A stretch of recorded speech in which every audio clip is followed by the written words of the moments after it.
আপোনালোক সকলোকে মোৰ ইউটিউব চেনেল পপছ মম্বিলৈ স্বাগতম জনাইছোঁ। কি খবৰ সকলোৰে? আশা কৰোঁ সকলো ভালেই আছে। আজি মই আপোনালোকৰ বাবে লৈ আহিছোঁ এটি বিউটি টিপছ। যিটো বিউটি টিপছে আপোনালোকৰ ছাল আৰু চুলিৰ উপকাৰ সাধন কৰাৰ লগতে ছালৰ বিভিন্ন ধৰণৰ সমস্যাসমূহ যেনে ধৰি লওক oily skin, dry skin, pimples, wrinkles, blackheads, suntan আদিসমূহ দূৰ কৰিব। তেতিয়াহ'লে ভিডিঅ'টো শেষলৈকে চাই থাকিব। মই আজি আপোনালোকৰ মাজলৈ আনিছোঁ মুলতানী মাটি অৰ্থাৎ ফুলাৰ্ছ আৰ্থৰ এটি ফেচ পেক। মুলতানী মাটি হয়তো বহুতেই ইউজ কৰিছে আৰু যিসকলে ইউজ কৰা নাই, মুলতানী মাটি হৈছে এক ঔষধীয় মাটি। ই এণ্টিছেপ্টিক গুণেৰে ভৰপূৰ। মুলতানী মাটিৰ আন এটা নাম হৈছে ফুলাৰ্ছ আৰ্থ। এই মাটি বিশেষকৈ ৰাজস্থানৰ বাৰ্মেৰ বা বিকানেৰ জিলাত পোৱা যায়। মুলতানী মাটিত আইৰণ, চিলিকন, কেলছিয়াম, ডেলামাইট আৰু কেলচিচাইট আদি প্ৰাকৃতিক গুণেৰে ভৰপূৰ। এই মাটি অতি প্ৰাচীন কালৰ পৰা ছাল আৰু চুলিৰ বাবে ব্যৱহৃত হৈ আহিছে। ইয়াত মেগনেছিয়াম ক্লৰাইড অধিক মাত্ৰাত পোৱা যায় বাবে ই এক প্ৰাকৃতিক ক্লিনজাৰৰো কাম কৰে। মুলতানী মাটিক আমি ফেচ পেক, ফেচ ৱাছ আৰু শ্বেম্পু হিচাপেও ব্যৱহাৰ কৰিব পাৰোঁ। আজিকালি মুলতানী মাটিৰ চাবোনো বজাৰত উপলব্ধ হৈছে। আজি মই আপোনালোকৰ বাবে মুলতানী মাটিৰ কেইটামান পেক লৈ আহিছোঁ, যিকেইটা পেকে আপোনালোকৰ ছাল আৰু চুলিৰ বাবে উপকাৰ সাধন কৰিব। তেতিয়াহ'লে বলক আজি ভিডিঅ'টো আৰম্ভ কৰোঁ। মই ইয়াতে মুলতানী মাটিৰ এটা পাউডাৰ পেকেট লৈছোঁ। আপোনালোকে বজাৰত গোটাকৈও মুলতানী মাটি কিনিবলৈ পাব।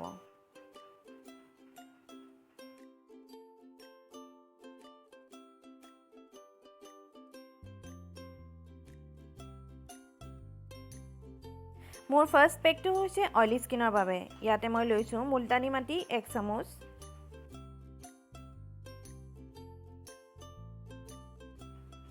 এক চামুচ লেমন জুচ আৰু 1 চামুচ ৰ'জ ৱাটাৰ। এতিয়া মই এই গোটেইখিনি ধুনীয়াকৈ মিক্স কৰি ল'ম। নেমুত যিহেতু ভিটামিন চি, ফছফৰাছ, কাৰ্বহাইড্ৰেটেৰে ভৰপূৰ, সেয়েহে আমাৰ স্কিনখনৰ পৰা এক্সিছ অইলখিনি নোহোৱা কৰি হাইড্ৰেট কৰি ৰাখে।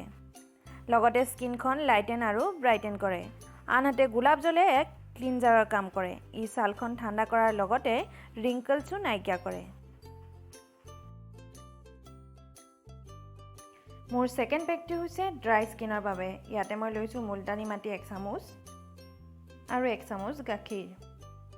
মই ইয়াতে কেঁচা গাখীৰ ইউজ কৰিছোঁ। গাখীৰত যিহেতু লেক্টিক এচিড থাকে, সেইবাবে আমাৰ ছালখনৰ পৰা ড্ৰাইনেছ আঁতৰ কৰি ছালখন হাইড্ৰেট আৰু মইশ্চাৰাইজ কৰাৰ লগতে ছালখন গ্ল'য়িং কৰি তোলে।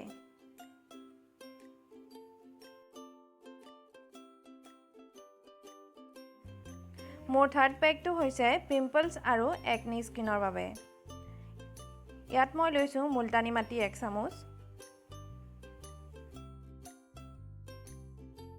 1 চামুচ নিম পাউডাৰ, 1 চামুচ হালধি আৰু 1 চামুচ তিয়ঁহৰ ৰস।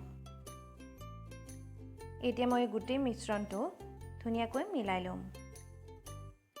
নিম যিহেতু এণ্টিবেক্টেৰিয়েল, সেয়েহে ই স্কিনৰ পৰা পিম্পলছ বা পিগমেণ্টেশ্যন, ব্লেক হেডছ দূৰ কৰাত সহায় কৰে। আনহাতে হালধিত যিহেতু vitamin C, potassium, fibre, anti oxidant আৰু এণ্টি ইনফ্লেমেটৰী থাকে, সেয়েহে ই স্কিনখনত হোৱা ডাৰ্ক স্পটছ, ডাৰ্ক চাৰ্কল নোহোৱা কৰি স্কিনখন উজ্জ্বল কৰি তোলে। আনহাতে তিয়ঁহৰ ৰসে আমাৰ ক্লিনজাৰৰ কাম কৰে। মোৰ ফ'ৰ্থ পেকটো হৈছে ছানবাৰ্ণ স্কিনৰ ওপৰত। মই ইয়াতে লৈছোঁ মুলতানী মাটি 1 চামুচ আৰু 1 চামুচ আলুৰ ৰস।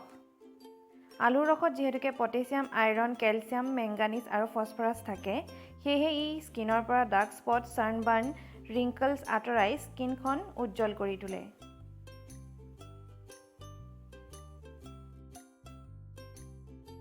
মোৰ ফিফ্থ পেকটো হৈছে স্কিন গ্ল'য়িঙৰ ওপৰত। ইয়াতে মই লৈছোঁ 1 চামুচ মুলতানী মাটি, 1 চামুচ মৌ, 1 চামুচ বিলাহীৰ ৰস আৰু 1 চামুচ এল'ভেৰা জেল।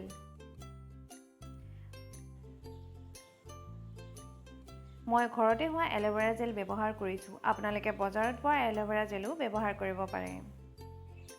বিলাহীত যিহেতু ভিটামিন চি, লাইক'পিন, পটেছিয়াম আদিৰে ভৰপূৰ, সেয়েহে ই আমাৰ স্কিনৰ পৰা dead skin, black heads, open প'ৰ্ছ, sunburn আদিসমূহ ৰিমুভ কৰি আমাৰ ছালৰ উজ্জ্বলতা বঢ়ায়। মূত থকা এণ্টিছেপ্টিক আৰু এণ্টি ইনফ্লেমেটৰীয়ে আমাৰ স্কিনখন মইশ্চাৰাইজ কৰাৰ লগতে ছালৰ ক্লিনজাৰৰো কাম কৰে। আনহাতে এল'ভেৰাত folic acid, vitamin C, vitamin E আৰু এণ্টি অক্সিডেণ্ট পোৱা যায়। ই স্কিনখনৰ পৰা ৰিংকলছ নাইকিয়া কৰি স্কিনখন লাইট কৰাৰ লগতে স্কিনৰ গ্ল' বঢ়ায়।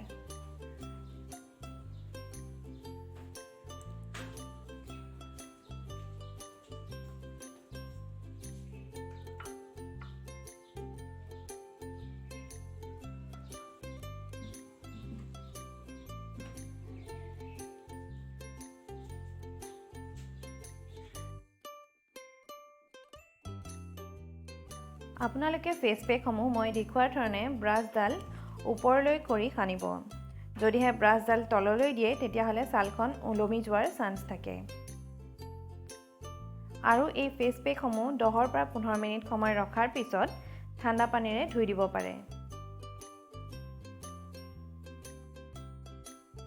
মোৰ লাষ্ট পেকটো হৈছে এটা হেয়াৰ পেক। মই ইয়াতে লৈছোঁ 1 চামুচ মুলতানী মাটি আৰু 1 চামুচ দৈ। দৈয়ে আমাৰ চুলিখিনি কোমল কৰি ৰাখে আৰু চুলি সৰাটো বন্ধ কৰে। আনহাতে মুলতানী মাটিয়ে চুলিৰ গ্ৰ'থত সহায় কৰে। তাৰোপৰি চুলিত হোৱা বিভিন্ন ধৰণৰ সমস্যা যেনে ধৰি লওক উফি, চুলি সৰা, চুলিত জমা হোৱা লেতেৰাসমূহ মুলতানী মাটিয়ে চাফা কৰে। মুলতানী মাটি সকলো ধৰণৰ এজৰ লোকসকলে ব্যৱহাৰ কৰিব পাৰিব। ইয়াৰ কোনো ধৰণৰ ছাইড ইফেক্ট নাথাকে। এই গৰমৰ দিনকেইটাত ছালখন শীতল কৰি ৰখাত মুলতানী মাটিয়ে বহুত সহায় কৰে।